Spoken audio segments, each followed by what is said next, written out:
Educational challenges in Latin America.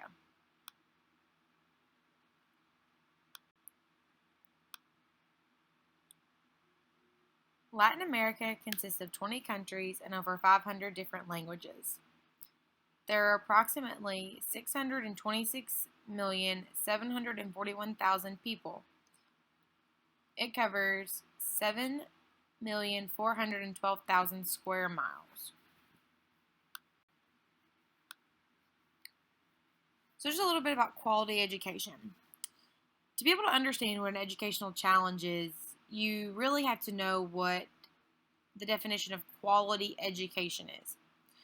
So, quality education, as defined by UNICEF, says that healthy learners with good support systems, a safe environment with adequate resources, content that is relevant to the location and to the student, student-centered activities that promote growth, and outcomes that yield goal achievements and positive members of society are all that it takes to really make up quality education.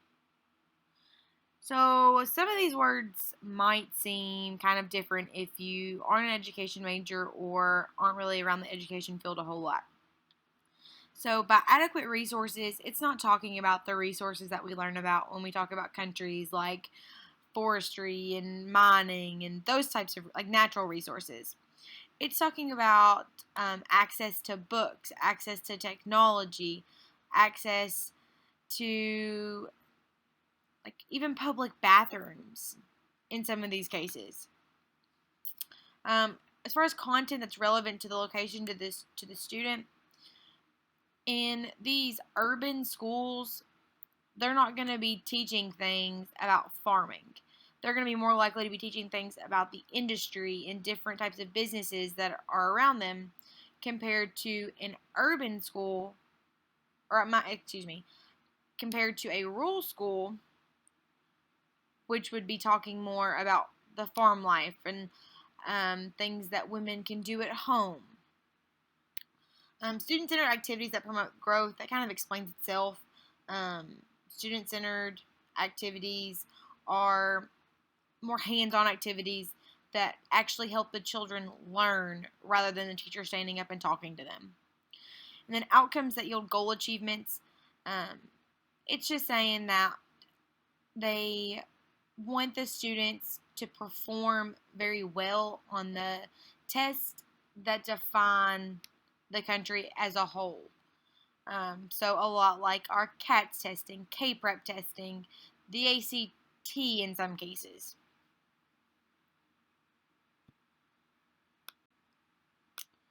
Okay, so what is an educational challenge? So now that we know what quality education is, we can define this. An educational challenge can be defined as any act that hinders the ability of a student to receive quality education. Some of these examples could include violence, hunger, being in a low-income area, a lack of public funding, and then, in all honesty, poor teaching.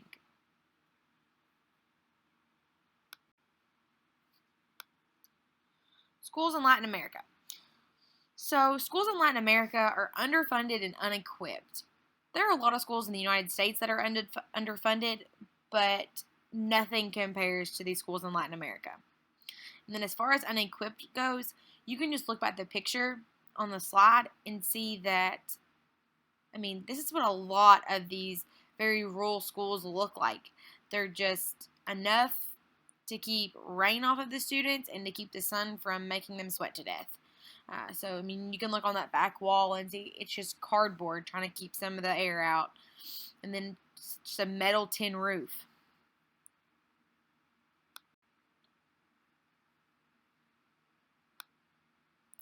So, teachers in Latin America. So, teachers in Latin America are overworked and underpaid. So, I know a lot of us probably think that teachers are overworked and underpaid here in the United States. But if you look at Table 4 on the left-hand side, it's talking about average hours worked per week when comparing teachers to non-teachers across different countries in Latin America. So if you just take a look at Bolivia, which is one of the lowest average hours worked per week by teachers, They work less than 30 hours a week compared to non-teachers in Bolivia who work 50 hours a week. But if you go and look at Venezuela, the gap between teachers and non-teachers isn't as big as it is in Bolivia. Now, if we go over and we look at the salary chart that I have on the right-hand side, you can see that this is a chart of primary education teachers, which is K through 6, and then you're looking at their salary after 15 years of experience with minimum training. So I've highlighted 2 countries that are on this salary chart, and they are Mexico and Chile. And in Mexico, it says that 15 years of experience yields you $18,475 a year. That's a year. There are a lot of students our age who are just entering the workforce who are making $18,475 a year. So I can only imagine, and I understand that, yes, their cost of living is a lot lower in these countries, but they still have to be able to provide for their families.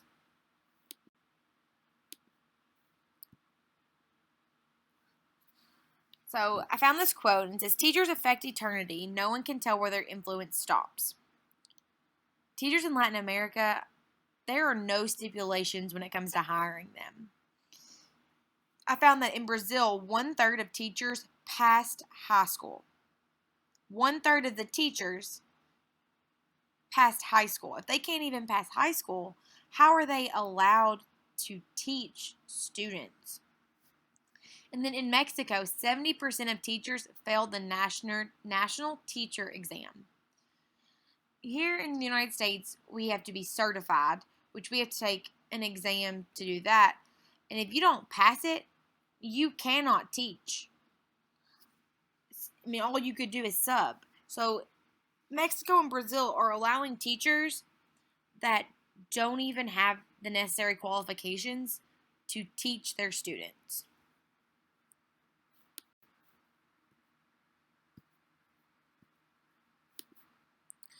So students in Latin America. Only 80% of students between the ages of 13 and 17 are enrolled in school.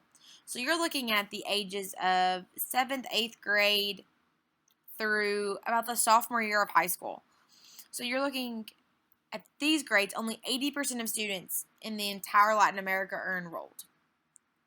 And then of that 80% enrolled, only 66% will go on to complete secondary school, which is really saying that they're only going to finish out through their senior year. And then on average, over 50% of low-income students complete 9 years of education. So only 50% of low-income kids are going to finish through their freshman year.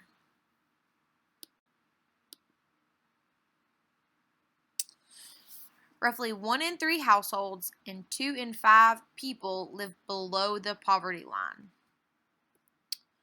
In Latin America, 74 million people, which is 12% of the population, live on less than $2 per day. I mean, that's barely enough to buy one meal here if you go to like McDonald's. So you only get to eat once a day.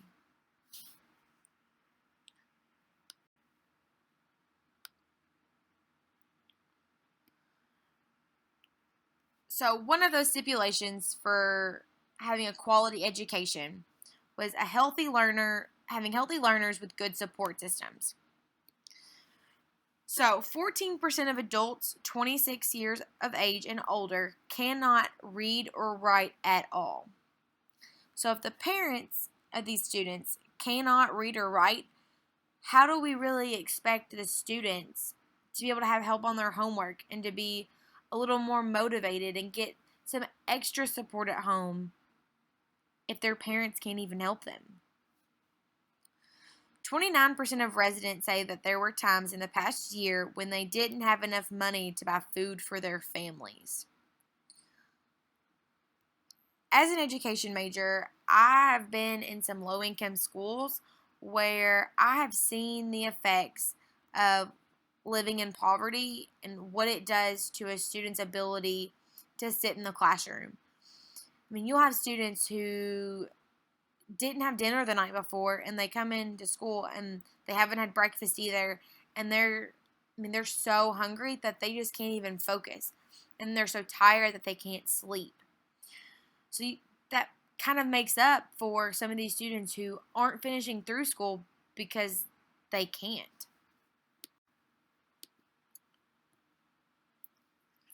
So if you look at a couple of these graphs here, this is looking at adults in these major cities or in these countries that have completed a high school education.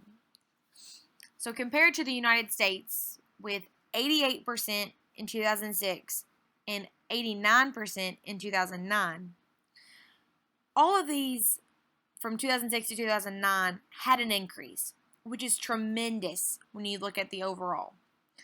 But there's still Brazil and Mexico who over 50% of the adults do not have a high school education. Chile, thank goodness, is one of the few countries. They have 69% of their adults with a high school education. But still, that's nowhere even close to where the United States was in 2006, which is almost 10 years ago.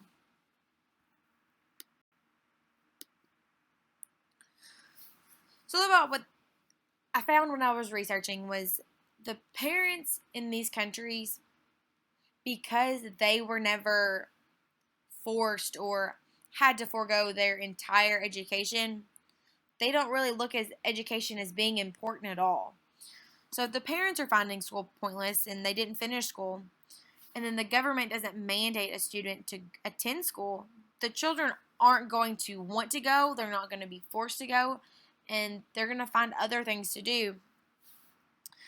So both these charts are looking at, it was a survey, and the question was, do most children in your country have the opportunity to learn and grow every day or not? And this is really just looking at the yes answers. So if you look, a lot of these countries are at least 50%. Almost all of the countries say that 50% of the people in these countries say, yes, the children in my country have the opportunity to learn and grow every single day.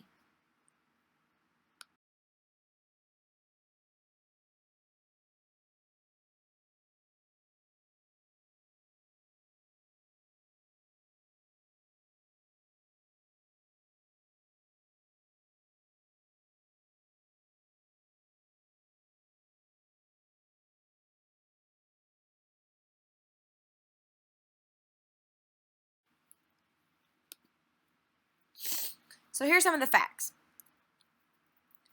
40% of elementary schools in Latin America lack a library.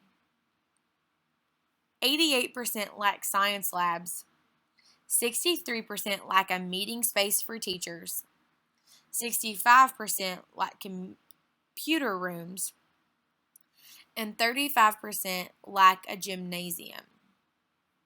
So you think about that.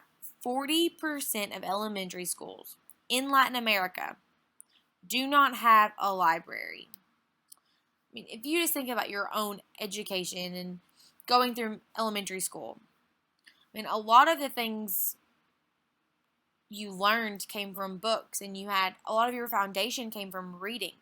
And if these schools don't have libraries and these students don't have good access to books, and therefore they're not trying to grow any in their literacy skills. So just a couple more facts. 21% of these schools have no access to drinking water. 40% lack a drainage system. 53% lack phone lines. 32% have inadequate number of bathrooms. And 11% have no access to electricity. Can you imagine living in a school where the weather defined whether or not you were able to go and learn? And I know right now we think about when we were growing up, for a short period of time, school was our favorite place to be. And then we kind of got older and we fell into the stigma that, oh, I don't want to go to school.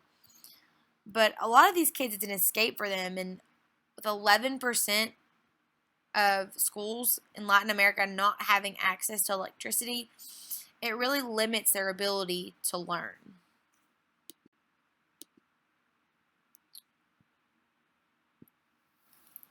So another educational challenge that students in Latin America face is the whole rural versus urban stigma, and that these urban students are getting more opportunities and more resources, and they're better off than these rural kids.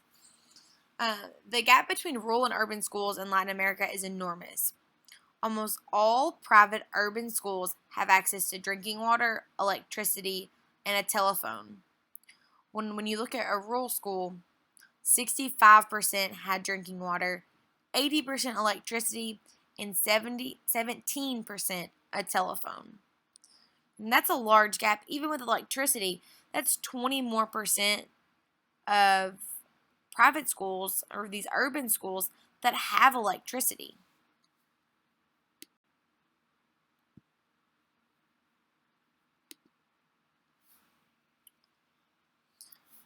So if you look at this graph, you can see how much higher these rural areas are scoring when compared to other more urban countries.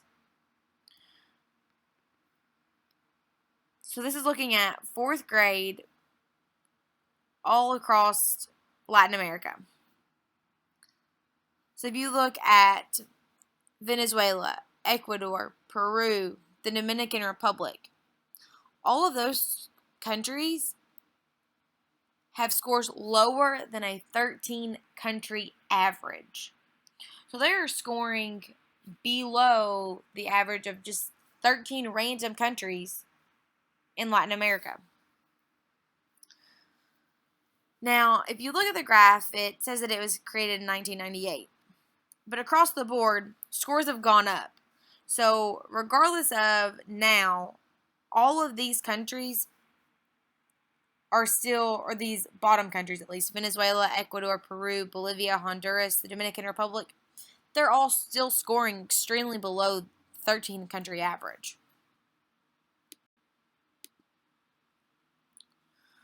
So another thing that I came across when I was doing my research was that these countries in Latin America are not spending money, whether it be federal or just regional money, on schools the way we do here in the United States, which is ultimately the reason they don't have libraries, drinking water, bathrooms even. So spending on a primary education in Latin America averages approximately 22% of U.S. levels. So Latin America spends 22% of what the U.S. does. So this graph looks at per student the spending on education, and it looks at 3 different levels. So it looks at primary, secondary, and tertiary, which is more colleges or any type of higher education. So you look at Brazil. Brazil spends $2.16 per student for primary education. They spend less than that on secondary education and almost 5 times that on higher education, when most of these students don't even have access to be able to go to college, let alone even finish high school. So there's a little bit about the funding. USAID currently provides education assistance to the Dominican Republic, El Salvador, Guatemala, Honduras, Jamaica, Mexico, and several other countries throughout Latin America. Many countries receive funds through what's called Equip 1, 2, 3.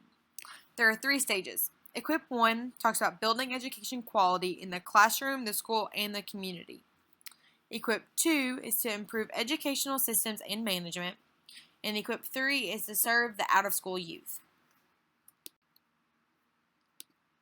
So a little bit more about funding. International funding from the U.S. gives less than $50 to K through 12th grade education in Latin America. So if you look at the graph, you're looking at the yellow piece is K through 12 education, and it's $47.32 compared to the $178 that it gives towards university and graduate programs. Like I said before, these students aren't able to complete high school, let alone actually go into a university. So finding the gaps. There are no Latin American countries in the top 1/3 on these national average tests. There aren't even any Latin American countries until the middle third and throughout the whole bottom third.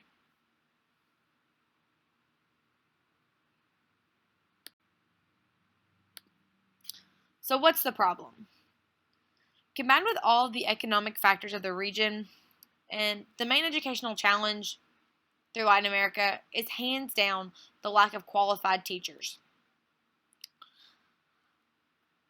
On an education blog, I found this quote and it really stuck out to me. It says, "The main reason for Latin America's educational failure is simple. The region turns out large numbers of teachers recruited from less bright school leavers. It trains them badly and pays them peanuts, so they teach badly." And this is coming from a professional saying that, yes, they know what the problem is, but they don't have any way to fix it because the numbers for these teachers are through the roof, but they're all so bad it doesn't make a difference.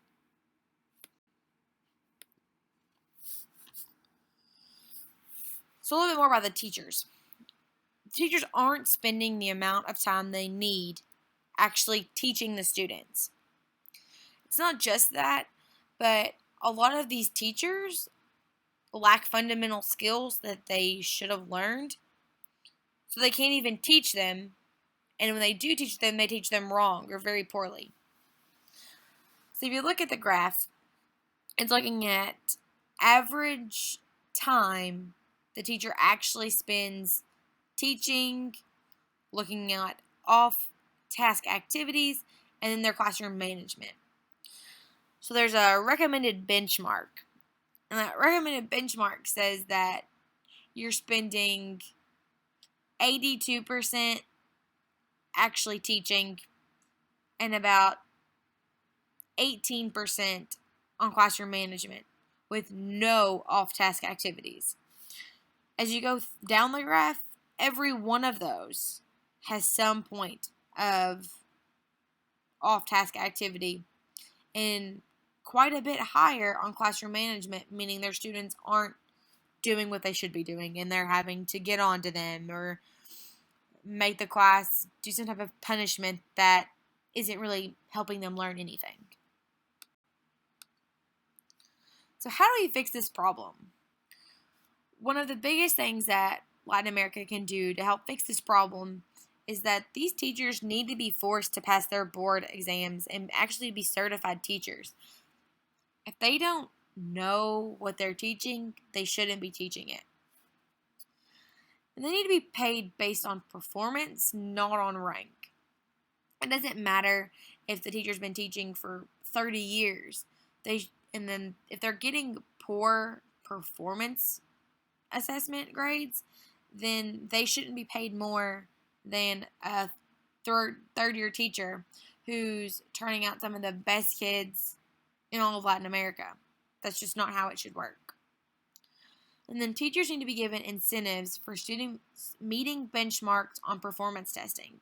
If these teachers are teaching so hard all year and they're getting their students to do absolutely phenomenal on these end of year assessments, then they should be rewarded for that. They should get a pay bonus. They should get something that says, hey, you're doing what you need to be doing.